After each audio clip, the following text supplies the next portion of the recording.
I don't remember if this thing's heavy or not. Not too bad. Not too bad. I guess I'll go. And then you'll go put your end lining up with the post where the camera is. And then No, mine for will sure. mine will just go right here. And then flip on 3. Whoa, we're flipping. I'm flipping. All right. I think your boat's facing this way. Ready? Ready? I'm undocking. 3, 2, 1. You in? Be careful of the 2, rock. 1, go. Oh my goodness, I was barely hanging on. You said you were ready. I was barely hanging on.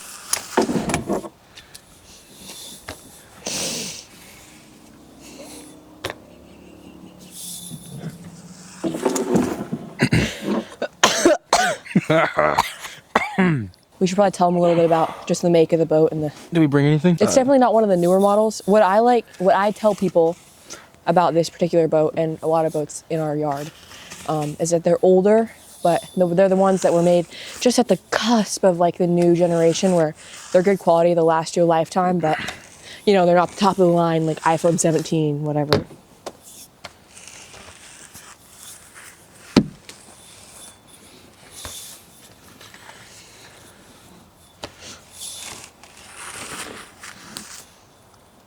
Oh, we're turning. Here, you go right for a little bit. Okay.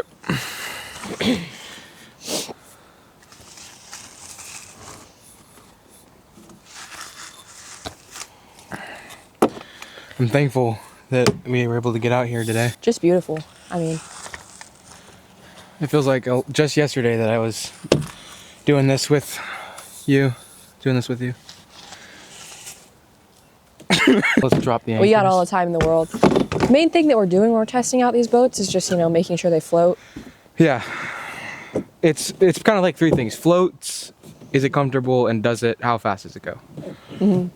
I mean, she floats so far. So far she's floating. You comfortable? I'm pretty comfy. How about you? I'm okay. I could use more legroom, but I think that's part of the design. Next time we could put you in the back. Okay, for sure. Or I'll stand up if you stand up. I'll stand up if you stand up. Here we go. Okay. Let's stand up. Standing? Standing. Do you want to switch Grab on. paddles? Okay, switch paddles. This is the front paddle. Yeah. This is the back paddle. Okay, so I'm thinking you go this I'll side. try and go to my right. Yeah. That'll be your left. Actually, it'll be your right. Okay. Okay, Whoa. no physical. Not really.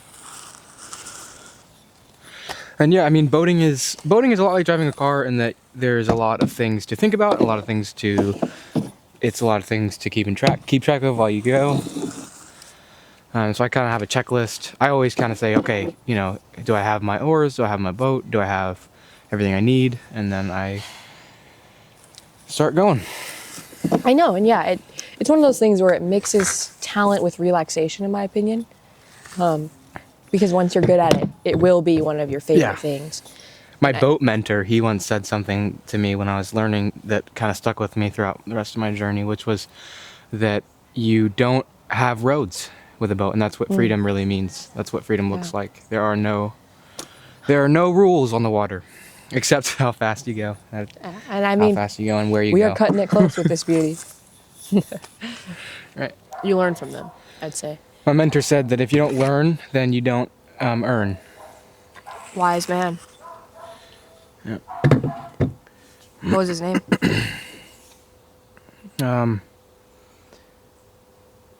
He had a man's name. He had a man's name. Like he had a man's name. So he didn't actually tell me. He told me that his mom gave him his name when he turned 18. Oh, questions. Watch out. Oh, oh man. Okay. That's gonna do some damage to the bottom. But that's all right. That's another thing I did want to cover. It feels like you're on top of the world when you're on top of the water, but it can get real shallow real fast. And you want to be careful of that because your boat will be shredded at the bottom if you just... Say it again. I mean, that's number one. I mean, louder for the people in the back, you know what I'm saying? It's one of the number one reasons, leading cause in 2026, as of January, I'm assuming, Yep. of boat For deaths is boat just being deaths and unaware addiction. of the depth. And you can use the bottom of your oar to just test water depth. Yeah, and that's like an old like survival situation. I would say like definitely be more prepared than that. Absolutely. Absolutely. Okay, let's see. 10 common boating questions. Okay, number 1: is a teenager allowed to operate a boat without adult supervision? Nope. Absolutely not. Absolutely not. And Especially that if was it has a something I had to motor. learn the hard way. Cameron has a bit of a tricky past when it comes to boats. Yeah. If you want to tell him your testimony. I think we will keep that to ourselves. Okay. Short answer is no, folks. If you are under the age of 18 without a boating license, stay out of the water or go with an adult. Yep. Okay, let's see. Does my state boating certificate This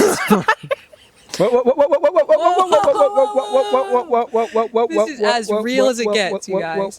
This is as real as it gets. Okay. What's funny is we're boat testers, but we didn't actually bring our depth reader out, so it is getting a little bit risky out here. Yep. Trained professionals only, guys. Like I was saying. Jeez Louise. And just off the dome, I'd say like card issued upon completion of the boat safety education course do not expire unless your state legislature changes its law. And it all comes back to like, is the other person upset? Is the other person dead? Is the other person lost?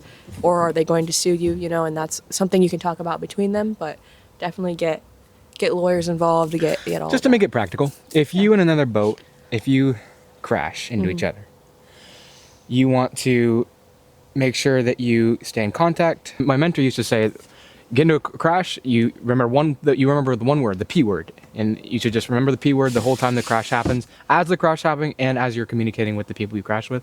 P word, P word, P word. Recently, I hit head on with a speedboat. They were on 47 miles an hour. What I say, It's experience. it's someone that knows what they're doing. A professional is not someone that never makes mistakes. It's how well do they perform. It's almost like someone who under makes pressure. mistakes. You know? Oh, moles. To your right. Aww. Berries. Wait, grab some. I'll try and swoop by slowly. Oh.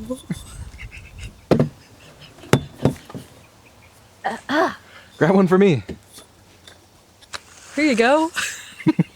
Usually the person closer to the dock. I mean, are we backing in or how's this gonna work? Let's get back in. Okay. Want to switch in? Molly's a better backer. Yeah. I will go right if you go left. My right or your left? Let's do. It will be your right, All right. and then you can use paddle for stability, and swap paddles. Please don't swap touch paddles. me. Please don't Swap touch paddles. me. Might even go as far as to stand up when talking. The front person will sit and kind of steer the boat if you want to sit down and just I will demonstrate sit that. there. The dock is approaching. You can see it coming, and I'm just gonna kind of grab. There's a bit of a bar here with my oar. You know, get us stable. We're gonna be floating a little bit, going back and forth.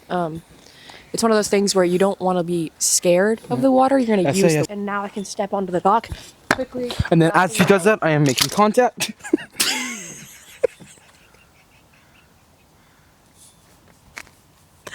We're gonna be quickly grabbing the boat.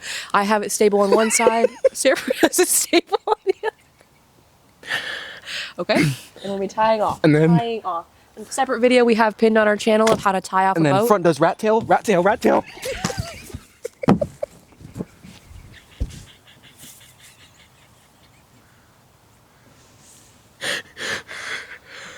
And then finishing it off with bow tie, bow tie, bow tie.